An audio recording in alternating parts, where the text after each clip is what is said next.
Order! Order! You are an incorrigible delinquent at times. Behave yourself, man!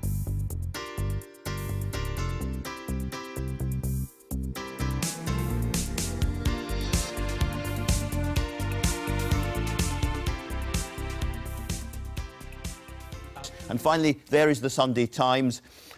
George, Michael, a very important story here. They have got not an actual leak, but an account of a document about a no-deal Brexit, which is extremely doomy and gloomy, to say the least. They may just be trying to frighten us, but if so, they are succeeding this morning. We're going to talk about that in a moment. Let's start with, I think, that story, Kevin. No, absolutely, in the Sunday Times.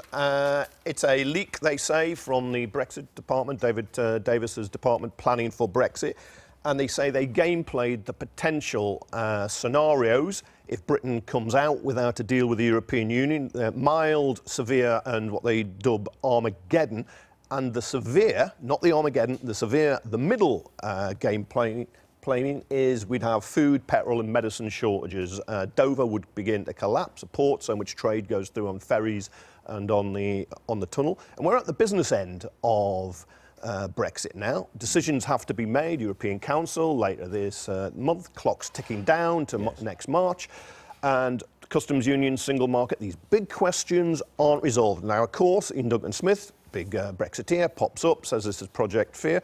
To some extent, the reality is just kicking in. Brexit is an idea, you understand it, but when you get the reality, somehow disengaging. I Absolutely. mean, you would expect them to do reports like that, because they'd be foolish not to, wouldn't they, to sort of plan. But, you know, a lot of what you hear about the potential of Brexit is might be, you know, could be, would be, whatever. And remember the Millennium Bug? How that was, we were all going to We were all terrified, crash it never and blah, happened. blah, blah.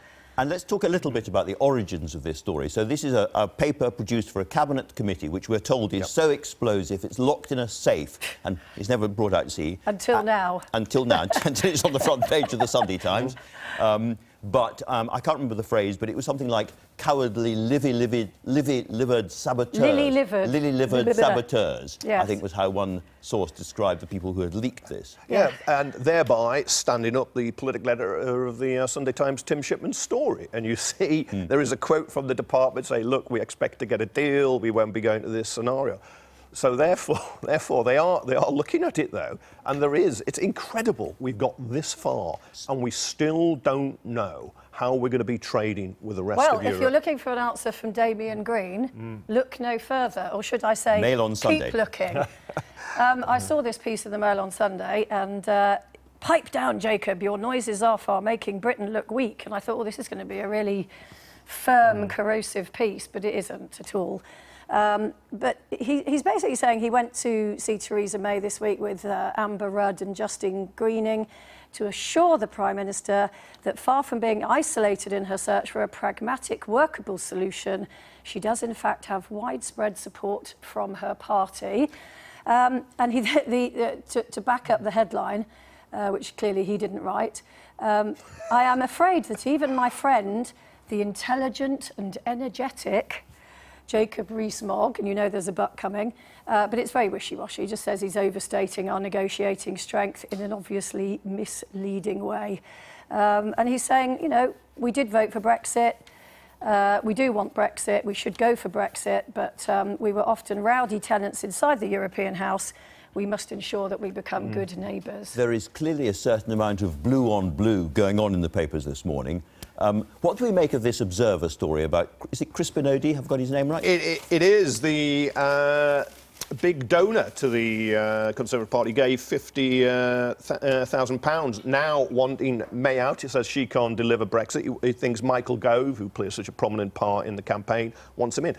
I hate the sheer arrogance of donors who... So, right, I'm going to take my money away unless you give me a new Prime Minister. Absolutely. He pays the money, wants to call the duty.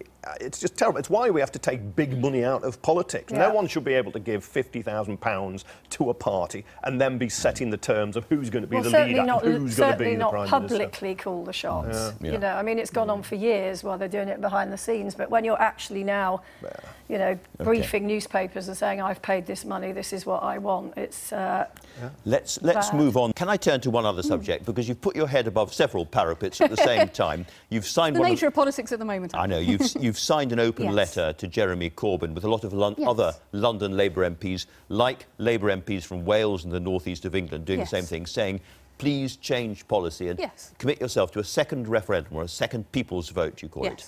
Is there any chance of that happening at all, do you think? Well, we are a political movement that should, and indeed is having this debate. I mean, I don't think anybody can look at Brexit right now and think it's going well. So I think it's absolutely right. Let me be very clear. Nobody's talking about rerunning the referendum. What we are saying is once you have a deal, so once you know what leaving is like, the idea that only 650 people in this country, because they happen to be in Westminster, get to say whether that's what this country wants isn't right to us. So we think the public should have a say now they know what leaving actually entails. You know, nobody talked about a £40 billion divorce bill when the referendum was happening. Nobody talked about leaving the single market in the way that we've now seen the government say they want to do. Things have changed. It's absolutely right. And frankly, whether you voted leave or remain, surely you should want to have a say. I'm not going to channel Jeremy Corbyn. That would be implausible, to say the least. But I think you'd be Tracy Ullman. Not nearly as good as that. What I think he would argue is that the trouble with saying that you're committed to another vote, another people's vote, suggests that you don't really accept the result of the first one. And that is lethal for an awful lot of Labour MPs in the north whose voters voted to leave the EU. And I don't think that's the case. Look, nobody is trying to dispute the fact that we had a referendum. Yes, I campaigned for Remain. Yes, I voted against Article 50 because I thought at the time this is a bad way of doing this. But absolutely, we needed a way of doing this to find out what leaving would look like. We will know what leaving looks like when the government presents a deal. I think it's absolutely right to say, is that what the public wanted? I don't think that's about undermining the last referendum. We know so much has happened in the last 2 years. And actually, if you are confident it's the right deal for Britain, if you are one of these people like Jacob Rees-Mogg or Boris Johnson, you should relish the opportunity to sell that to the public. Well, I'm not sure that I relish a second referendum, another referendum from reportedly terms, but for the time being, Stella Creasy, thanks very much indeed for talking to us. The government has denied claims that a no-deal Brexit could leave Britain with severe shortages of food, fuel and medical supplies within a few days of leaving Europe. Advice from Whitehall officials leaked to the Sunday Times described the worst-case scenario as Armageddon. But the Department for Exiting the EU called the claims completely false. Chris Cunningham reports. Imagine going to the shops and there's nothing there to buy. No petrol to fill up your car. No medicine to heal the sick. Ports collapsing into chaos. Britain crashing out of the EU, leading to critical shortages within weeks or even days. These are the dire warnings contained in a no-deal Brexit scenario document drawn up by civil servants working for David Davis's Brexit department. Its content, leaked to the Sunday Times, it reportedly covers 3 possible scenarios. One mild, one severe, predicting food shortages within days and hospitals running out of medicine within weeks, and one simply dubbed Armageddon. One official told the paper that the documents were in fact so controversial they have only been shared with a handful of ministers and are kept locked in a safe. But the Brexit department said today they are adamant that none of this will ever come to pass and have done significant work making sure they have a no-deal plan in place. And for many Brexiteers, this is just another example of Remainer scaremongering. I think these are the same people that said there would be 500,000 job losses in World War III if we left the EU. So people will take this report with a pinch of salt. However, I do think it's really, really important that the government does spend time and money investing in a no-deal scenario. So in order to make it clear to the EU that we're not going to take a bad deal, we need to be prepared to walk away without one. Now, the government has suggested it would temporarily waive tariffs and border checks on goods entering Britain in the event of a no-deal scenario.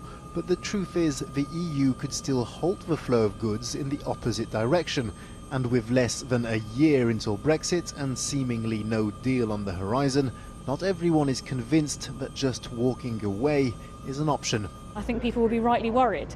They understand as soon as you bring in a border, you've got paperwork, and as soon as you've got paperwork, you've got delays, and you've got shortages in your supply chain, you've got problems getting things through, making sure they fit the tariffs.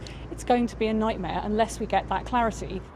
There are still many steps to be taken on the road to Brexit, and whether or not Armageddon awaits us when we get there may in part depend on what progress can be made when both sides meet again later this month. I've been